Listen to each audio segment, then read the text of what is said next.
Here's a suggestion. Clean your mental house. And what that means, it's like a computer.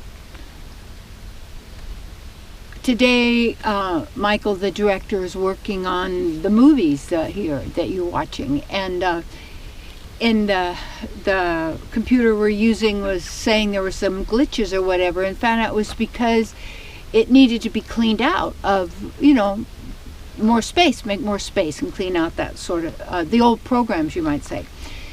So what about us? In the sense we get overloaded.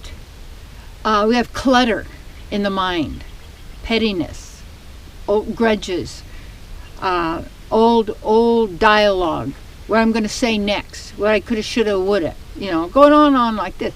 This is all in the mind. This is all a distraction from who you really are and the power and the beingness of who you are in the moment of now. And so it's almost like there's underlying unconscious programs that are running that we've agreed to, our ancestors agreed to, that are accepted in the world as truth, but are probably and maybe lies and not true. So how do we know? What do we need to do? We want to clean out our mental house. And it's like as you're doing that, as you clean your own house. Spiders hide in the dark little places in the spider webs and things like that. And it's like if you have a program running, I'm not good enough, or there's not enough, or everybody dies, or you're in a prison cell, or you're limited, or it's you're alone or lonely. All these things, these are words.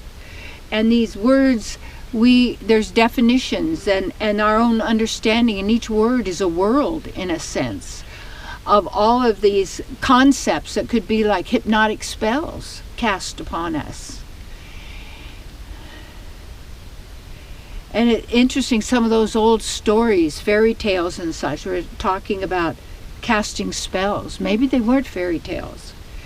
And maybe those spells that we're under are limiting us. They're causing suffering and pain and loss and fear and hatred and all of these that are not divine. They're not who we are.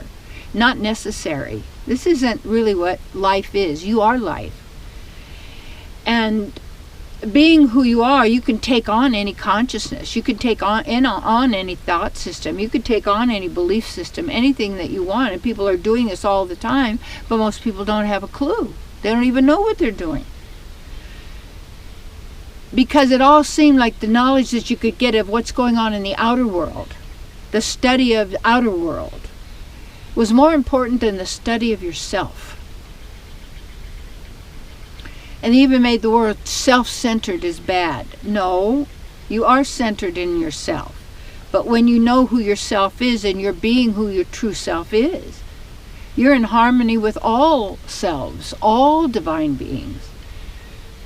Because you have no competition, you have no fear, you have no doubt, you have no scarcity, you have no limitations, you have no rules, you have no laws in the sense, because you're a divine being. And yet we have agreed to the reality that we have. Whether we were conscious of it or not, somehow we have this clutter, these cobwebs, these spaces and places of accumulated knowledge that's obsolete. Like the past, it's over. What you have is the wisdom. And the wisdom you already have. You are wisdom. Your divine mind knows all, you see. So when we stay in the heart, and we are the love, and I don't mean sentimentality. I don't mean like and dislike. Love has no opposite. Fear is not the opposite of love. That's ridiculous. Fear is an implant. It is and love has no opposite. Like and dislike, yeah, opposites. But there's absolutes, and you're an absolute. because you're real, and love is who you are. And who you are is multi-leveled in being and qualities, and yeah. The greatest and last frontier is not outer space, outer space, no, inner beingness and the full development of who we are. And that's got to be the greatest fulfillment and the greatest satisfaction. And if there's something you want to do, go do it. You say, yeah, but I'm not good at it. Who said good or bad? If you want to do it. You begin. And this is what someone told me years ago. One of those things that, you stick in your mind is that it's one encounter after the next. That's where you apply. It's that every moment you apply the divine knowledge. Yeah. So take a look. What's in that unconscious? What are ask your conscious self to reveal to you what's in the unconscious. And then you can decide, do you want to agree with that or not? And break all those agreements that we've been using to self-destruct. And you can't be. You're indestructible. Yeah, you're eternity.